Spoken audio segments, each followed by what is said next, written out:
Hey friends, it's Hope, and today I am here to do a book tag for you guys. This was a original tag by Katie over at Katie. I believe that really is her channel name, but I will link her channel information down below in the description box and all the questions to this tag. That way, if you guys are interested in doing it, you totally can. But this is the first date book tag, and I watched her video recently. It was so cute, and she tagged me in it, and I thought this is something perfect that I can just pre-film and give it to you guys here in a week or so. So here I am. This tag has 10 questions, and I am going to read it from my phone because my memory is awful. So yeah, let's just go ahead and get started. Question number 1, the awkward first date. A book where something felt off. It wasn't a bad book, but it lacked that spark for you. This may come as a surprise to some people because you know how much I love myself some Colleen Hoover, but there was one book in particular that there was just something off. I didn't really love it and it didn't really click for me, and that was Ugly Love. I think that it was just because the relationship that was portrayed in this book I felt was pretty unhealthy. There was no relating to the situation that they were in. I didn't hate the book, but I didn't love it. Question number 2, the cheap first date. A book that turned out less than what you expected. For me, this is going to be a very unpopular opinion, so brace yourself, but that was definitely The Winner's Curse. I heard so many people just rave about this book. I was so excited to get my hands on it. I remember picking it up and reading it, and we just kind of kept thinking like, okay, when is this book gonna start getting good? I can't wait to get to the part where everyone is freaking out over it. And then when I got to the end of the book, I ended up rating it a 3 out of 5 stars because it just was lacking a lot of stuff that I was anticipating in the read. So I definitely think that the book hype got to me. Question number 3, well prepared first date. A book that was better than expected. For me, that was hands down Falling Kingdoms by Morgan Rhodes. I'm not a big fantasy reader. I guess now I'm more of a fantasy reader since reading this book, but until picking this book up, I had only read maybe 1 or 2 like other fantasy books, and the YA fantasy genre was just way out of my current comfort reading zone at the time. But when my friend Cassidy gifted this to me, I thought I would just give it a go. The whole big cast of characters kind of freaked me out, to be honest, but I absolutely adored this book. I ended up rating it a 5 out of 5 stars, and I continue to read the series, and I've loved it ever since. Question number 4, Hot but Dumb. A pretty book, but not so hot on the inside. And for me, that was 99 Days. I loved this book cover. I thought it was super cute, really summery. I could not wait to get my hands on it. I knew it was going to be a really great YA contemporary read for me going to the pool and just enjoying every second of it. But the content of the story and just the unfaithful and cheating aspect to each relationship within that book just completely made me hate everything about it. I ended up actually wanting to throw the book in the deep end of the pool after I read it because I was just so freaking upset. Beautiful cover, not pretty content. Question number 5, a blind date. A book you picked up and not knowing anything about.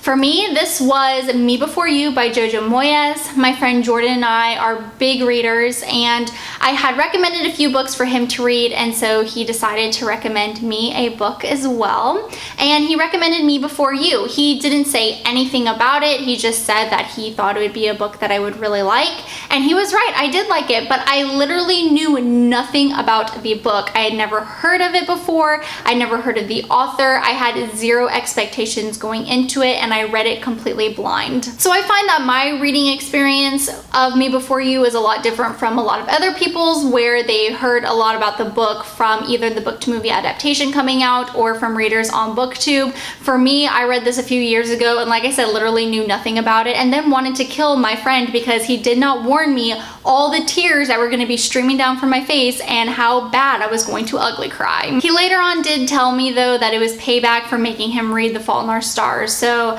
I guess I had it coming. Question number 6, speed dating. A book that you read super fast. Now, for the size of this book, Redeeming Love by Francine Rivers, I felt like I read this book so quickly. I read it, I think, in less than 48 hours. So it was like a 2-day, sat down, could not put it down type of read. I think the only time I did put it down was when I had to go to bed and then when I was at work. But when I came home from work, I just picked it back up and just powered on through, and I freaking adored this book. I have gushed about it in so many of my videos, but ladies, if you have not read this book and you want to read about a book revolving all around unconditional love and respect, I highly recommend this gem of a book. Question number 7, The Rebound, a book you read too soon after a book hangover and it kind of ruined the book for you. So I'm getting a little creative with this answer because I don't really know a book that I read after a book hangover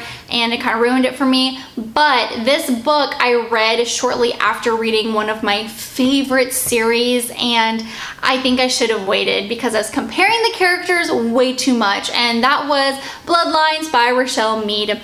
If you guys have been around my channel for a while, you all know that I adore the Vampire Academy series, and I picked this book up, like I said, shortly after reading it, and I hardcore love and adore Rose Hathaway. So when I started reading this book, it follows Sydney, who is not Rose, and my level of enjoyment from the book definitely went down a few notches because I could not help comparing Sydney to Rose. So I haven't read the rest of this series yet. I think I'm going to wait a while until maybe another female character kind of takes place of Rose being my OG #1 girl. But until then, the rest of the series is going to be put on the back burner. Question number 9, The Perfect First Date, a book that did everything right for you. Now, this is another book that I've talked about so much on my channel, and it's the book that really got me into reading, and so this was a no-brainer for me, and all of you guys have heard of this book, and I feel like it's not very original, but whatever, and that is The Fault in Our Stars by John Green. This book had everything that I needed to fall in love with reading all over again. It had a wonderful friendship. It had so many great scenes, comedic characters, but then again, it gave us that heart-wrenching, ugly, crying moments where you just thought your whole life was going to fall apart because you did not want to see your characters go through something so horrible. I fell in love with this book. I fell in love with the writing. I fell in love with our characters, and this book just did everything right for me. And question number 10, Humiliating First Date, a book that you're embarrassed to admit that you liked / embarrassed to see reading in public for whatever reason. And let's just be honest, pretty much any new adult book I don't want to read out in public because there's just this weird thing with new adult books that they have to have like the cheesiest and most awful covers. I have read plenty of new adult books on my Kindle or on my Overdrive app because there's no way in heck I would ever bring it out in public. Not saying that the books are awful, just that cover, can't do it. Alright friends, well that does it for this book tag. I think I'm going to tag 2 people. The first person I'm going to tag is Cassidy over at Cassidy Von Shea. I know she recently moved to attend pharmacy school, so she may need some content ideas for her channel. I don't know, Cassidy, if you have time to do it and you want to do this tag, I totally tag you, girl. And then I'm also going to tag Jordan over at the Jordan Journals because she's fabulous and she's hilarious, and I would love to see her answers for this tag. So Jordan, I tag you too, girl. Thank you guys so much for watching today. I hope you guys have a wonderful day, and I'm sure I will see you guys soon. Bye.